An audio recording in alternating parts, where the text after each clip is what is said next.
बिस्मिल्लाहिर्रहमानिर्रहीम। अस्सलाम वालेकुम। उम्मीद करता हूँ कि आप सब खैरियत से होंगे। आज के इस लेक्चर में हम एंकर टैग और इमेज टैग के इस्तेमाल के बारे में सीखेंगे।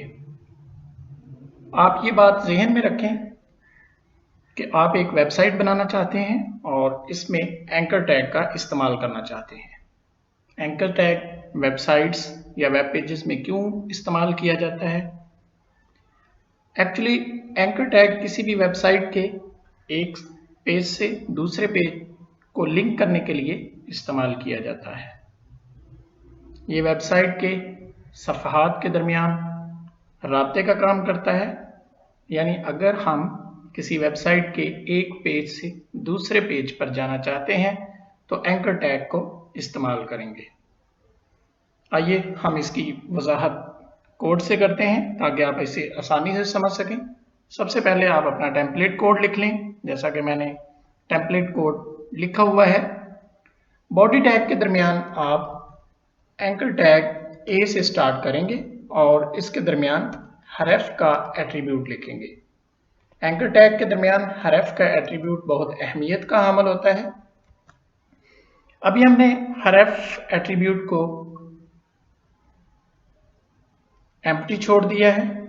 अभी हम इससे पहले इसमें कुछ लिखें। आपको ये वाजे कर दें कि टैग और एट्रीब्यूट जो हमारे इस कोड में बार बार दो अल्फाज इस्तेमाल होंगे तो इनमें क्या फ़र्क है। पहले इसके बारे में बात कर लेते हैं। बॉडी एक टैग है। यहाँ पर आप देखें कि बॉडी एक टैग है। ये हमारा ओपनिंग टैग है और ये हमारा क्लोजिंग टैग है। ये ए यानी एंकर टैग का टैग है और इसको हम एंकर टैग कहते हैं। अब इसके दरमियान लिखा जाने वाला हरफ जो लफ्ज़ है वो इस टैग का एट्रीब्यूट कहलाता है। टैग और एट्रीब्यूट में ये फ़र्क है कि एट्रीब्यूट हमेशा टैग में कोई नई खूबी शामिल करता है। अभी हम हरफ के दरमियान कोई किसी वेबसाइट का लिंक लिखते हैं, जैसे अभी मैं facebook.com लिख देता हूं। इसके बाद अभी चूंकि मैंने इसका ओपनिंग टैग ही लिखा है तो इसके बाद मैं गो टू फेसबुक लिख के इस एंकर टैग को क्लोज कर देता हूं। मैंने बारहा आपको बताया है कि किसी भी टैग को जो कि ब्लॉक टैग हो उसको क्लोज करना बहुत ज़रूरी होता है। तो आप अगर इस टैग को क्लोज नहीं करेंगे तो आपका कोड सही तरीके से रन नहीं करेगा और आपके वेब पेज पर कोई ना कोई एरर डिस्प्ले हो जाएगी। तो आइए हम इसको सेव करते हैं। कंट्रोल एस से प्रेस करते हैं और इसको अपने HTML लेक्चर्स के फोल्डर में लेक्चर नंबर 5 के नेम से स्टोर करते हैं। .html लिखना मत भूलिएगा क्योंकि ये एक्सटेंशन लिखना भी बहुत ज़रूरी होता है। आपका वेब पेज सेव हो चुका है। आप इसको रन कर सकते हैं। डेस्कटॉप पे जाएं, उसमें HTML लेक्चर्स का फोल्डर है, उसमें आप लेक्चर नंबर 5 पे डबल क्लिक करेंगे तो आपका ये कोड वेब ब्राउज़र में रन हो जाएगा। आप देख सकते हैं आपके सामने यहाँ पे गो टू फेसबुक लिखा हुआ आ रहा है। आप जब इस पे क्लिक करेंगे तो ये आपके सामने फेसबुक का पेज ओपन हो जाएगा। आप यहाँ से वापस जा सकते हैं। क्लिक टू गो बैक पे क्लिक करें और आप अपने पेज पर वापस जा सकते हैं। इसी तरीके को इस्तेमाल करते हुए हम मज़ीद एंकर टैग भी अपने एक वेब पेज में इस्तेमाल कर सकते हैं। जैसा कि अभी यहाँ पर फेसबुक को चेंज करके मैं गूगल कर देता हूँ। यहाँ पर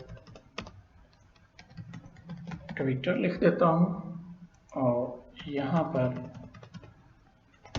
इंस्टाग्राम लिख देता हूँ। यहाँ पर भी चेंज करना होगा मुझे, फेसबुक को Google, go to Twitter and Instagram. आप इसको सेव करें और दोबारा से ब्राउज़र में जाएं। आप देखेंगे कि आपके सामने गो टू फेसबुक है, गो टू गूगल है। अगर आप फेसबुक पे क्लिक करेंगे तो आप फेसबुक के पेज पे चले जाएंगे। उसके बाद अगर आप गूगल पे क्लिक करेंगे तो आपके सामने गूगल का पेज ओपन हो जाएगा। अगर आप ट्विटर पर क्लिक करेंगे तो आपके सामने ट्विटर ओपन हो जाएगा। अगर आप इंस्टाग्राम पे क्लिक करते हैं तो आपके सामने इंस्टाग्राम का पेज भी ओपन हो जाएगा। तो आपने देखा कि एंकर टैग जो है वो एक वेब पेज से दूसरे वेब पेज पर जाने के लिए इस्तेमाल किया जाता है।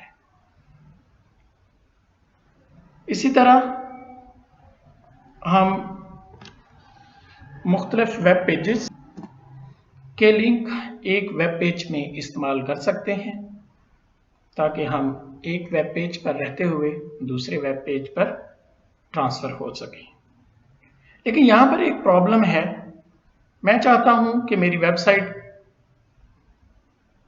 का पेज ऐसे ही खुला रहे और जब मैं फेसबुक पर क्लिक करूं तो ये एक नई टैब में ओपन हो। अभी मैं जब क्लिक करता हूं तो आप देख सकते हैं कि ये उसी टैब में ओपन हो जाता है और मुझे यहाँ से क्लिक गो टू बैक पे क्लिक करके दोबारा से वापस उस पेज पे जाना पड़ता है। तो मैं चाहता हूं कि ये मेरा जो वेब पेज का पेज है, फ्रंट पेज, ये ऐसे ही ओपन रहे और जब मैं गो टू फेसबुक पर क्लिक करूं तो ये एक नई टैब में ओपन हो जाए। तो इसके लिए मुझे एक नया एट्रीब्यूट शामिल करना पड़ेगा। मैंने आपको बताया कि हर नया एट्रीब्यूट टैग में कोई नई खूबी शामिल कर देता है। तो इसके लिए मैं टारगेट का एट्रीब्यूट शामिल करता हूं, जो कि यहाँ पर मैं पिछले लेक्चर में बता चुका हूं कि आप एक टैग के दरमियान मल्टीपल एट्रीब्यूट इस्तेमाल कर सकते हैं। और याद रखिएगा, ये एट्रीब्यूट हमेशा ओपनिंग टैग के दरमियान लिखे जाते हैं। आप टारगेट का एट्रीब्यूट लिखें अंडरस्कोर ब्लैंक। ब्लैंक का यहाँ पर मतलब ये है कि आपका ये जो लिंक है, ये पेज है, ये अब एक नई टैब में ओपन होगा। आप इसको कॉपी कर लें और यहाँ पे मैं सब में पेस्ट कर देता हूँ। आप अगर कॉपी करके लिखना चाहें तो कॉपी करके लिख सकते हैं, अदरवाइज आप इसको हर एक में अलहदा से लिखें ताकि आपकी प्रैक्टिस हो जाए।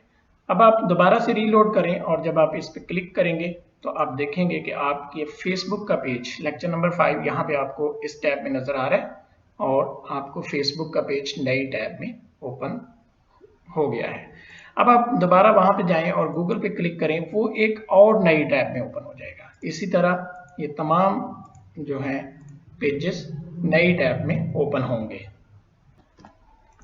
यहाँ पर मैं ब्रेक का टैग इस्तेमाल करते हुए इनको थोड़ा सा ब्यूटीफाई कर लेता हूँ और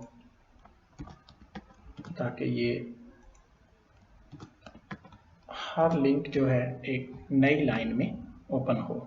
आपके सामने अभी तमाम लिंक एक ही लाइन में आ रहे हैं और आप इनको ब्लॉक की शेप करना चाहते हैं। ब्लॉक की शेप में तो आप इसको ब्रेक के टैग से अभी फिलहाल आप ब्रेक का टैग इस्तेमाल करते हुए इनको ब्लॉक की शेप में इस्तेमाल कर सकते हैं। तो चलें अब हम नेक्स्ट आगे मूव करते हैं। और ये तमाम के तमाम हमारे एक्सटर्नल लिंक्स हैं। आपको नज़र आ रहा है कि ये फेसबुक का, गूगल का, ट्विटर का, इंस्टाग्राम का लिंक है। अगर हम इंटरनल लिंक लगाना चाहें तो हम क्या करेंगे? इसके लिए मुझे एंकर टैग में अपना कोई, जैसे पहले हम लेक्चर जैसे यूज़ ऑफ फॉन्ट टैग कल के लेक्चर में हमने इस्तेमाल किया था, हम उसका लिंक इस्तेमाल कर सकते हैं। जैसा कि यहाँ पे लेक्चर नंबर 5 पे क्लिक करते हैं और हम इंटरनल लिंक इस्तेमाल करते हैं, तो यही एंकर टैग ही हमारा जो है इस्तेमाल होगा इसके लिए भी, इंटरनल लिंक के लिए भी रेफ। और इसके लिए हमें उस पेज का एड्रेस लिखना पड़ेगा जिस पेज को हम इस्तेमाल करना चाह रहे हैं। तो इसका भी हम टारगेट ब्लैंक कर लेते हैं ताकि ये भी एक नए वेब पेज में, नए टैब में ओपन हो। Go to lecture number 4। Anchor tag को क्लोज कर देते हैं, सेव करते हैं और सेव करने के बाद इसको रीलोड करते हैं तो आप देखें कि गो टू लेक्चर नंबर 4 यहाँ पर लिखा हुआ आ रहा है। जब आप इस पर क्लिक करेंगे तो आपके सामने जो हमने कल लेक्चर नंबर 4 था हमारा, ये हमारा कल का वेब पेज था जो हमने कल बनाया था, वो आपके सामने आ रहा है। तो ये एक इंटरनल लिंक है जो यानी वेब पेज के इंटरनल पेजेस के लिए इस्तेमाल होता है। अब यहाँ पर हम इमेजेस की बात करेंगे। इमेज को इंसर्ट करना इंतहाई आसान है। आप इमेज को लिख सकते हैं और इमेज में सोर्स आपको लिखना होगा। अब सबसे पहले इमेज का टैग लिखेंगे, IMG से स्टार्ट होता है और इसके अंदर सोर्स का टैग लिखेंगे। फिलहाल इसे ब्लैंक छोड़ रहे हैं। सोर्स एक्चुअली क्या है कि सोर्स आपको कहाँ से मिलेगा। सोर्स या तो आप इंटरनेट से ले सकते हैं, अगर आपका कोई इमेज एक्सटर्नल है तो वो आप इंटरनेट से, अगर आप एक्सटर्नल लिंक यानी अगर आप एक्सटर्नल इमेज अपने वेब पेज में इस्तेमाल नहीं, आप सोर्स लोकल ड्राइव से भी ले सकते हैं। आपको उसका पूरा पाथ देना पड़ेगा। अब अगर आपका इमेज लोड नहीं हो रहा, अभी हमने यहाँ पर इमेज का कोई भी पाथ नहीं लिखा है, ना तो एक्सटर्नल पाथ लिखा है, नहीं लोकल पाथ लिखा है। इसमें अगर आपका इमेज लोड नहीं हो पाया तो तब क्या होगा? इसके लिए आपको एक और एट्रीब्यूट इस्तेमाल करना पड़ेगा जिसको हम आल्ट यानी अल्टरनेट का एट्रीब्यूट कहते हैं। जब आप आल्ट का एट्रीब्यूट इस्तेमाल करेंगे, जैसा कि मैंने यहाँ पर लिख दिया है, इसके अंदर हम कुछ भी लिख देते हैं, एरर लोडिंग पेज। आप इसमें कुछ भी लिख सकते हैं, जैसे रिमोट पेज, जैसे आप इमेज के हवाले से कुछ लिख सकते हैं, इमेज का नाम लिख सकते हैं। तो ये आपको एक एरर डिस्प्ले करेगा वेब पेज पे, जैसा कि अभी हम यहाँ पर देख सकते हैं। मैंने सोर्स में कुछ नहीं लिखा तो ये एक एरर को डिस्प्ले करेगा। आप इसको सेव करें। सेव करने के बाद आप इसको रीलोड करेंगे तो आप देखें आपके सामने एरर लोडिंग पेज यहाँ पर लिखा हुआ आ रहा है। अब इसमें क्या है, अब हम एक इमेज सेलेक्ट करते हैं और इसका पाथ कॉपी कर लेते हैं। अभी हमने एक इमेज सेलेक्ट किया है, उसका पाथ आपके सामने है, C users, Arfan, desktop, HTML lectures और इमेजेस। उस इमेज का यहाँ पर नेम लिख देते हैं, आई थिंक बैनर 4 डॉट। उसकी टाइप चेक कर लेते हैं कि उसकी टाइप क्या है। उसकी टाइप JPG फाइल है। तो टाइप लिखना यानी एक्सटेंशन टाइप लिखना बहुत ज़रूरी होता है। अगर आप नहीं लिखेंगे तो आपका करंटली इमेज जो है वो सही तरीके से लोड नहीं होगा और आपकी एरर जो है वो डिस्प्ले होगी। अभी आप देखें कि आपका इमेज जो है वो आपके सामने नज़र आ रहा है। अभी ये इसको रीसेट करते हैं 100% पे और आपके सामने ये इमेज नज़र आ रहा है। आप इसको ब्रेक का टैग इस्तेमाल करते हुए नई लाइन पे ओपन कर सकते हैं। आप इसको सेव करें और रीलोड कर दें, आपके सामने ये नई लाइन पर शो हो रहा है। तो अब पहले आपने देखा था कि एरर लोडिंग इमेज की एरर डिस्प्ले हो रही थी, लेकिन अब उसकी जगह पर आपके सामने एक इमेज जो है वो के नज़र आ रहा है। आप इसकी हाइट और विड्थ को यहाँ से कंट्रोल कर सकते हैं, जैसा कि अगर हम इस एट्रीब्यूट में इस टैग में अगर हम इसकी हाइट और विड्थ को कंट्रोल करना चाहें, ये कोड काफ़ी लेंथी हो गया तो मैं इसको न्यू लाइन पे लिख देता हूँ, height is equal to 450। Sorry, I think ये इंसर्ट का बटन प्रेस हो गया था। Is equal to 450 and width is equal to 850। तो अब आप देखेंगे कि आप इसकी हाइट और जो विड्थ है वो भी आपके हिसाब से कंट्रोल हो रही है। जैसा कि अब आप देखें कि पहले आपको एक नॉर्मली बड़ा इमेज दिखाई दे रहा था, लेकिन अब हमारी मुकर्रर करदा हाइट और विड्थ के मुताबिक आपको नज़र आ रहा है। यानी यहाँ से आप इसी टैग के अंदर हाइट और विड्थ का एट्रीब्यूट इस्तेमाल करते हुए इसकी विड्थ को भी कंट्रोल कर सकते हैं, विड्थ और हाइट को। लेकिन याद रखें, यहाँ पर ये बात आपको बताता चलूँ कि HTML को सिर्फ स्केलेटन के लिए इस्तेमाल करें, वेबसाइट को ब्यूटीफाई करने के लिए आप CSS का इस्तेमाल करें।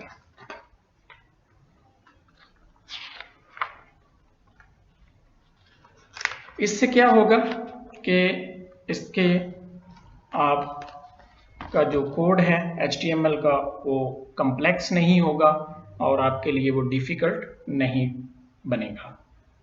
इसके साथ ही आज का हमारा ये ट्यूटोरियल इख्तिताम पजीर होता है। अगर आपका कोई सवाल है तो आप कमेंट सेक्शन में पूछ सकते हैं, आपको ज़रूर रिप्लाई किया जाएगा। अब उन स्टूडेंट्स के लिए जो हमारे ये ट्यूटोरियल शुरू से अटेंड कर रहे हैं, एक छोटी सी असाइनमेंट है।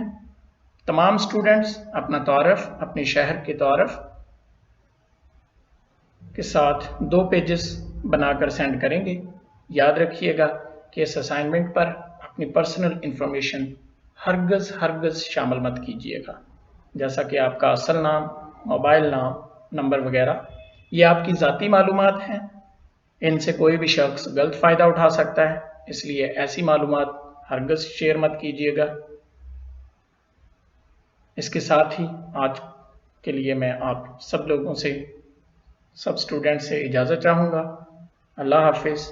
अगर आप मेरे चैनल पर नए हैं तो मेरे चैनल को सब्सक्राइब कीजिए और बेल आइकॉन को प्रेस कीजिए ताकि आपको नई वीडियोस के मुतल्लिक अपडेट्स मिलती रहें और आप हर वीडियो यानी हर लेक्चर को सुन सकें। इसके साथ ही मुझे इजाज़त दीजिए।